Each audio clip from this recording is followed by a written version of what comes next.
അപ്പോൾ ഇന്ന് നമ്മൾ ഒരു മരം മുറിക്കണ സ്ഥലത്താണ് വന്നിരിക്കുന്നത്. ഇത് നമ്മളെ നൗഷാദൊക്കെയാണ്, ഇത് സുനീർക്കാണ്. അപ്പോൾ നൗഷാക്ക, നിങ്ങൾ ഉപയോഗിക്കണ മെഷീൻ്റെ അതൊക്കെ ഒന്നും പറഞ്ഞു. വലിയ മെഷീന് 651, മറ്റേത് 462, പിന്നെ 250. ഇതിപ്പോൾ എത്ര കാലം? പിന്നെ 351 ഉണ്ട്. 351 വണ്ടിയിലുണ്ട്.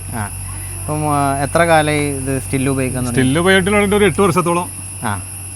നിങ്ങളും അത്ര തന്നെ ആയില്ലേ?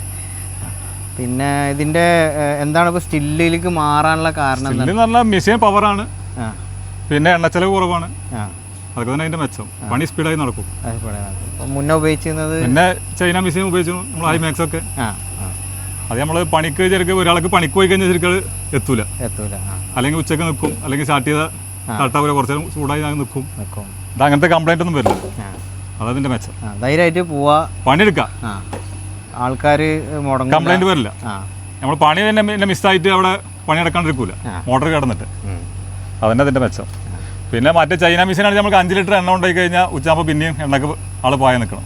ഇതാകുമ്പോൾ അതിൻ്റെ ആവശ്യമില്ല, നമ്മൾ വിചാരിച്ചോടത്ത് നിൽക്കും. എണ്ണച്ചെലവ് വളരെ കുറവ്. അപ്പോൾ ഇതിപ്പോൾ എന്താ, എത്ര ഇഞ്ച് പട്ടയാണ് ഇട്ടിരിക്കുന്നത്? അത് 3 അടി പട്ടയാണ്. ഇത് 24 ഇഞ്ച്. വലിയ പിന്നെ എത്ര വലിയ മരാണെങ്കിലും നമുക്ക് സുഖമായിട്ട് മുറിച്ച്. അപ്പോൾ എന്തായാലും നിങ്ങൾ ഹാപ്പിയാണ് അല്ലേ? ഹാപ്പിയാണ്. അപ്പോൾ നമുക്ക് 500 ആയി എടുക്കണ്ടേ? ഇൻഷാ അല്ലാ. ആയിക്കോട്ടെ. അപ്പോൾ ഇതാണ് നമ്മളെ ഉമ്മർക്കാൻ്റെ മരങ്ങളാണ് ഇപ്പോൾ ഇവിടെ മുറിച്ചുകൊണ്ടിരിക്കുന്നത്. അതാണ് ഇപ്പോൾ നമ്മൾ വീഡിയോ എടുത്തത്.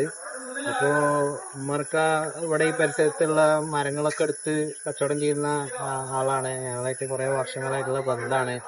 അപ്പോൾ ഉമ്മർക്കാനോട് നമുക്ക് നന്ദി പറയണം. കാരണം ഇതിനൊക്കെ ഈ തിരക്കിൻ്റെ ഇടയിൽ ഞങ്ങളെ വീഡിയോ എടുക്കാനും എങ്ങനെയൊക്കെ സമ്മതിച്ചതിന് ഉമ്മർക്കാനോട് നന്ദി പറയണം. എന്തായാലും അങ്ങനെയൊക്കെയാണ് കാര്യങ്ങൾ.